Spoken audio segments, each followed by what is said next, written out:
final just ended for Shameless. How do you think it went? How do you think the crowd? Terrible. Really, really bad. No, I think it was okay. What was nice was one of our writers, actually, Mike O'Malley, was our moderator. So it was kind of good. What I really should have done was taken the opportunity to grill him publicly, where he might have not lied to me about what's going to happen in the future. I might have gotten some really good details, but maybe not because we were in front of a bunch of people. But I have to actually go talk to him about that right now. He's here, being held captive in San Diego. I want deets. Yeah, and you just mentioned that filming just started a couple weeks back. What can you tell us about maybe what the first couple of episodes will entail for people who are clamoring for any sort of details for season 3? Well, we're a couple months later. It's springtime, and Frank has been missing for quite a while. At the end of season 2, kind of wandered off into the snow. And so this Literally, season, literally. So he, we're seeing kind of like where he's been this whole time, and he's been absent from the Gallagher house. So lots of things have changed in the house. People have moved rooms. Jimmy's living now with the family. Fiona's trying to figure out what she can do with her GED, but not having a ton of luck. And you know, working the usual odd jobs that she does, one of which is working in biohazard. And so I'm doing some really solid cleanup of sewage in the first episode. I mean, can you describe is it a crazy getup that you have to kind of get into? There's a breathing mask, a light. It's quite glamorous. Jumpsuit, waders, full suit, just waders. It's really just very, very hot. Awesome. And Jimmy, you mentioned Jimmy and Jimmy C.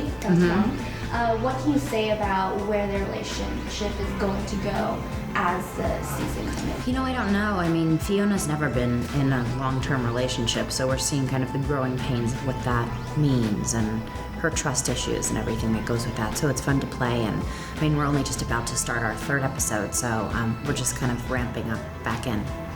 And can you talk a little bit about where the Gallaghers are? Because a lot of changes at the end of season 2. Monica left again.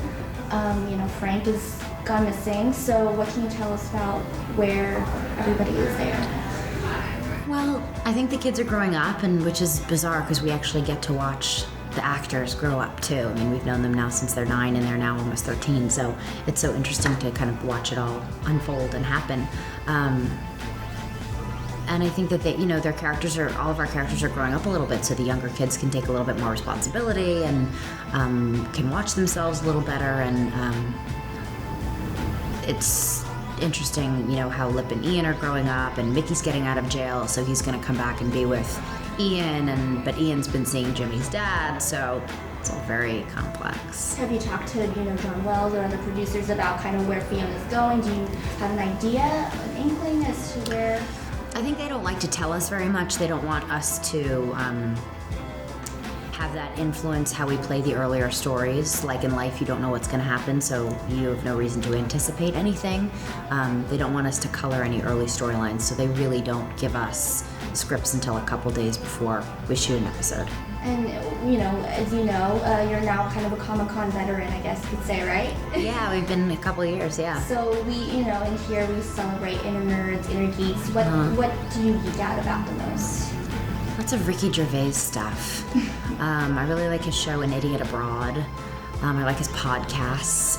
I like how he and Stephen Merchant make horrible fun of Carl Pilkington. It makes me laugh, and I like their little family. I think it's funny. And do you recall maybe a geekiest moment that you've had in your life? My geekiest moment was probably when I waited online to see the Spice Girls movie when it came out, and I was like 10 maybe, and it was probably the highlight of my life at that point, up to that point.